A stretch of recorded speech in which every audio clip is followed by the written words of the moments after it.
Hey, salut les amis, et c'est Sobanim, et aujourd'hui on se retrouve pour une vidéo recommandation où je vais vous présenter mes 5 animés humoristiques préférés que j'ai vus jusqu'à aujourd'hui. Ces animés sont pour tout public, connaisseurs et méconnaisseurs, car j'ai mis de toutes sortes d'animés. Voilà, maintenant que la présentation de la vidéo est faite, commençons avec le premier animé choisi. En premier, un animé assez connu de tous, Nichijou, un school life shonen montrant le quotidien de nombreux personnages tout aussi loufoques les uns des autres. C'est un animé de 24 épisodes de 24 minutes. Au visionnage de celui-ci, vos heures ne seront plus longues, car l'humour et l'action loufoque y sont présents tout du long.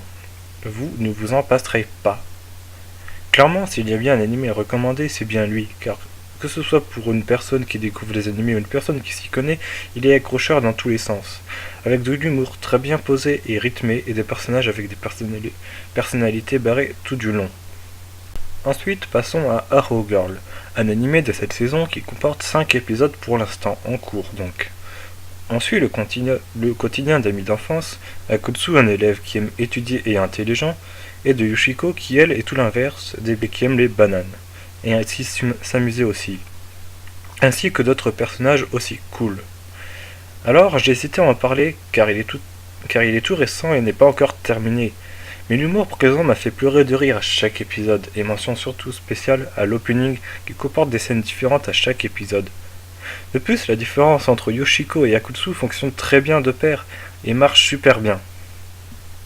Ensuite, nous avons Saiki Kusuo no Psinan, un animé de 24 épisodes de 24 minutes, où on suit la désaventure d'un ado doté de tous les super pouvoirs possibles, qui essaie de vivre une vie paisible sans se faire remarquer tant bien que mal, accompagné de tous les autres personnages qui essaient d'interagir avec lui.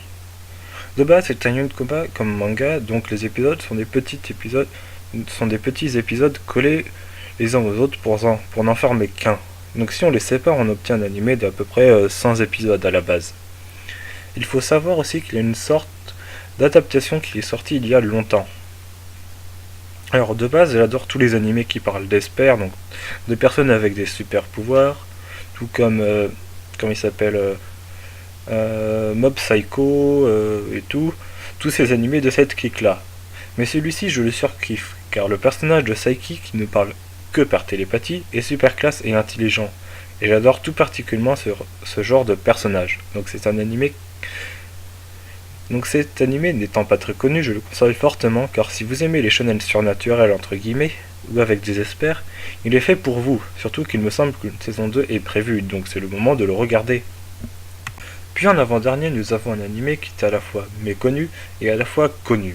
Gintama, un animé de plus de 300 épisodes de 24 minutes chacun, mélange shonen, type fantastique, science-fiction, et humoristique, extrêmement bien.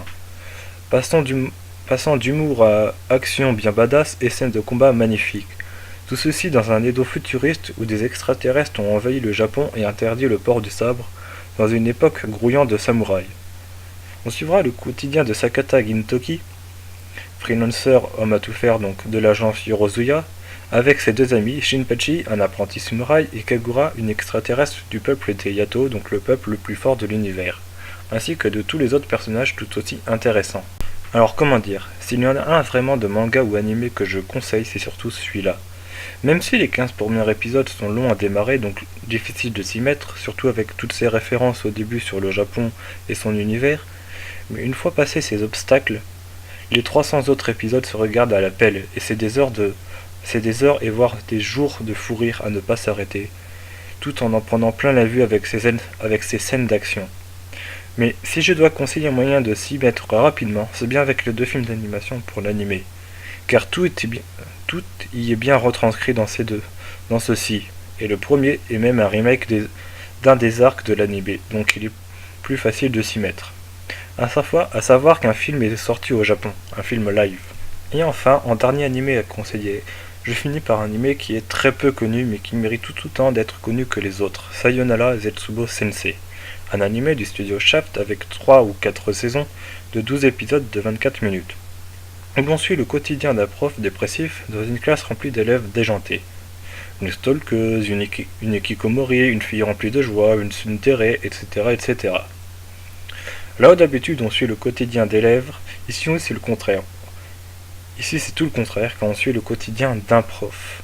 Et l'humour y est présent, malgré le titre, car à première vue, on croirait à un animé dramatique, mais c'est complètement le contraire, vu que même si le prof essaie tout le temps de se suicider ou de se pendre, les élèves sont toujours là pour remonter la joie des spectateurs et du prof en même temps. Et surtout mention spéciale au main theme de l'animé, qui est juste à faire pleurer tellement il est beau. Bon, avec ces 5 animés, j'espère vous avoir donné envie d'en regarder un au moins. Car franchement, ils sont tous aussi marrants les uns que les autres. Ils méritent d'être connus ou plus connus pour certains. C'est pour ça que je voulais à tout prix faire cette vidéo.